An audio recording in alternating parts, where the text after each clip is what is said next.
हो रही थी सभी कि इस घनघोर बारिश में उन्हें कोई नुकसान ना हो जाए। तो बहुत डर लग रहा है, कहीं इस तेज तूफान में हमारा घोंसला ही ना टूट जाए। कबूतर जी, अगर हमारा घोंसला टूट भी जाए तो आप मुन्ने का साथ न छोड़ना, उसे कसकर पकड़ के रखना।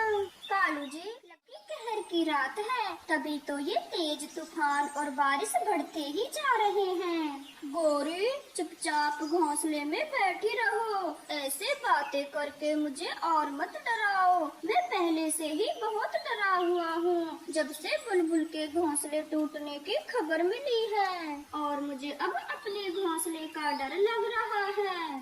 नाना कालू जी, हमारे घोंसले को तो कुछ नहीं होगा, क्योंकि आपने काली घास के तिनके मिलाकर घोंसला बनाया है, और काली घास के तिनके बहुत मजबूत होते हैं। गौरी, मुझे माफ कर दो, तेज गर्मी के कारण मैं काली घास को नहीं ढूंढ सका, और यूं ही पीली घास। क्या कहा आपने? काली घास के तिनके भी नहीं मिलाए? अब तो हमारा घोंसला जल्दी ही टूटेगा। जी तो करता है कि अभी तुम्हें घोंसले से बाहर निकाल दूं। गौरी, अगर हमारा घोंसला टूट गया तो हम टूनी चिड़िया के घर चले जाएंगे। उसका घोंसला बहुत मजबूत है, उसने पूरा घोंसला काले तिनकों से बनाया है।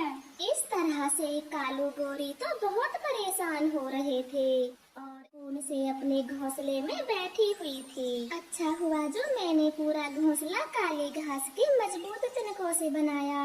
अब मुझे चिंता करने की कोई जरूरत नहीं है, मैं आराम से अपने अंडे के साथ रह सकती हूँ। चिड़िया ऐसे सोच ही रही। बाद चिड़िया के घोंसले पर कबूतर का परिवार आता है। अरे कबूतर भैया, क्या हुआ और आप रो क्यों रहे हो? और लूसी बहन कहाँ है? चिड़िया बहन, एक तेज हवा के झोंके से हमारा घोंसला उड़ गया। मैंने मुन्ने को तो कस के पकड़ लिया, परंतु लूसी नीचे पड़े पत्थर पर जा गिरी और वो खून से लथपथ है। इतना कहकर कबूतर और मुन्ना जोर जोर से रो पड़ते हैं और चिड़िया तो समझ जाती है कि लूसी अब इस दुनिया में नहीं है। आप रोइए मत और घोंसले के अंदर आ जाइए, वरना कोई टहनी आपको लग जाएगी। चिड़िया बहन, कहीं हमारे वजन से आपके घोंसले को कोई नुकसान तो नहीं होगा? नहीं, इतना भी कमजोर नहीं है, वो हम सबके वजन को झेल लेगा। अब आप अंदर आइए। फिर कबूतर अपने बेटे को लेकर चिड़िया के घोंसले में चला जाता है। कालू जी, हमारा घोंसला तो जोरों से हिल रहा है, लगता है ये अब टूटने वाला है। हाँ गोरी, अगर अपनी जान बचानी है तो अभी इस घोंसले से भागो, वरना हमारे साथ कुछ भी हो सकता है। कामचोर कालू कहीं के, अगर काली घास के मजबूत तिनके लिए होते तो घोंसला इतनी जल्दी नहीं टूटता। गोरी, अब मेरा पीछा छोड़ भी दो और यहाँ से बाहर निकलो, फिर बाद में मत कहना कि मुझे चोट लग गई।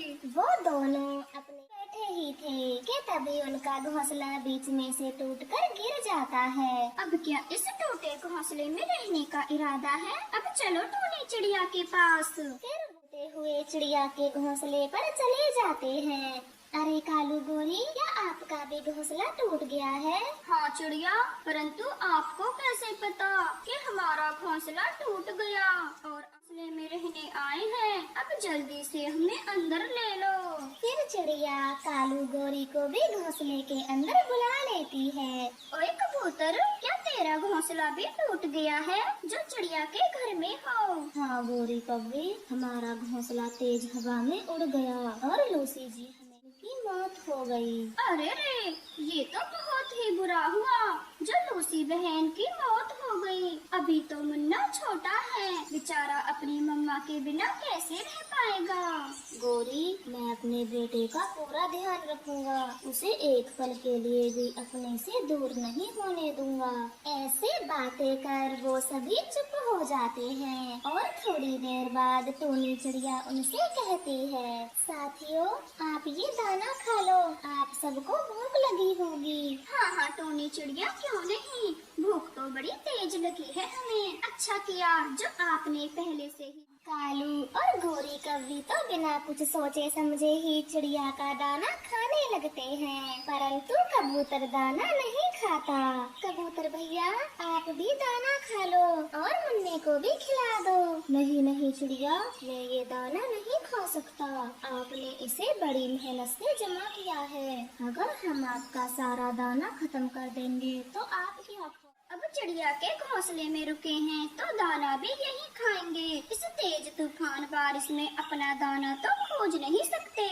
गोरी आपने सही कहा, इस खराब मौसम में दाना तो हम नहीं खोज सकते, परंतु चिड़िया ने हमें अपने घर में रखा। ये क्या कम है जो उसका भोजन खत्म करके उसकी समस्या। आपकी इच्छा, अब हमने तो भोजन खा लिया है। चिड़िया के घोंसले में रहना कालू गोरी को तो बहुत पसंद था। वो चिड़िया का भोजन खाते हैं और सो जाते हैं, लेकिन कबूतर को तो चिंता हो रही थी क्योंकि अब चिड़िया का घोंसला भी हिलने लगा था। लगता है आपका घोंसला हम सबके वजन को नहीं झेल पा रहा। घोंसला हिल रहा है, मुझे तो डर है कहीं ये भी टूट ना जाए। कबूतर भैया अब इसका कोई उपाय बताओ, वरना हम सब मुसीबत में पड़ जाएंगे। इसका एक ही उपाय है, मैं मुन्ने को लेकर घोंसले से बाहर जाता हूँ, फिर शायद वजन कम होने से घोंसला ना टूटे। नहीं कबूतर भैया, आपके साथ छोटा बच्चा है, ऐसे में आप कहाँ जाओगे। मैं कालू भैया को जगा देती हूँ, वो ही घोंसले से बाहर चले जाएंगे। ये दोनों यहाँ से कहीं नहीं जाएंगे, मैं ही चला जाता हूँ और कहीं अपना ठिकाना खोज लूँगा। ये कहकर कबूतर अपने बेटे को उठाता है और घोंसले से बाहर चला जाता है। देर रात भी हो जाती है, तूफान का आना और भी तेज होता जा रहा। तब से आए हैं तब से सोए ही जा रहे हैं, इनको जरा भी फिक्र नहीं है कि मेरा घोंसला भी हिलने लगा है। ऐसे सोचते हुए चिड़िया तूफान के रुकने का इंतजार करते हुए सो जोरदार तूफान आ जाता है और चिड़िया का घोंसला भी तिनके तिनके में बिखर जाता है। वो सब जमीन पर आकर गिर जाते हैं। अरे बाप रे, ये क्या हुआ, हम सब जमीन पर कैसे गिरे। गोरी, चिड़िया का मजबूत घर भी टूट गया है और हम सब जमीन पर गिरे हैं। मैं नहीं सोती तो मेरा अंडा भी नहीं फूटता। मेरी गलती के कारण मेरा बच्चा दुनिया में आने से पहले ही मर गया। चलो कालू जी, हम किसी और पक्षी के घर चलते हैं, अब यहाँ रहकर क्या करें। ये कहकर कालू गोरी तो वहाँ से चले जाते हैं। फूटे अंडे को देखकर रो रही थी कि तभी वहाँ पर कबूतर आता है। उसके सर पर बांस का गट्ठर रखा था। चिड़िया बहन, रोना बंद करो, मैंने भी अपनी पत्नी को खोया है इस तेज तूफान में और मैं जानता था कि आपका घोंसला भी टूट जाएगा, इसलिए मैं ये बांस लेने गया था दूर। कबूतर भैया, आपने मुझे ये सब पहले क्यों नहीं बताया। मैं भी आपके साथ चलती और अपना घर भी बांस का बना लेती। अरे चिड़िया, मैंने आपको इसलिए नहीं बताया था कि आपको अपने अंडे के पास रहने की ज्यादा जरूरत थी और ये बांस तो मैं आपके लिए भी लाया हूँ। सबसे पहले आपका ही घर बनेगा। कबूतर भैया, आपका बहुत बहुत धन्यवाद। फिर चिड़िया और कबूतर बांस का घर बनाना शुरू करते के बाद उनका बांस घर बनकर तैयार हो जाता है। चलो कबूतर भैया, अब हम बांस के घर के अंदर जाते हैं क्योंकि तेज तूफान के आने की संभावना बढ़ रही है। चिड़िया, अगर दोबारा से कालू और गौरी आपसे मदद मांगने आए तो साफ इनकार कर देना। उन्हें भी तो पता चले कि मुसीबत के समय में दोस्तों का साथ नहीं छोड़ना चाहिए, जैसे वो दोनों आपको मुसीबत में छोड़कर भाग गए थे। हाँ कबूतर भैया, वो दोनों तो बहुत बुरे हैं, घोंसला टूटने पर मुझे अकेला छोड़कर चले गए। अब मैं भी उनको बांस घर में नहीं आने दूंगा। वो तीनों अपने नए बांस घर में चले जाते हैं और बिना तूफान के डर से बांस घर में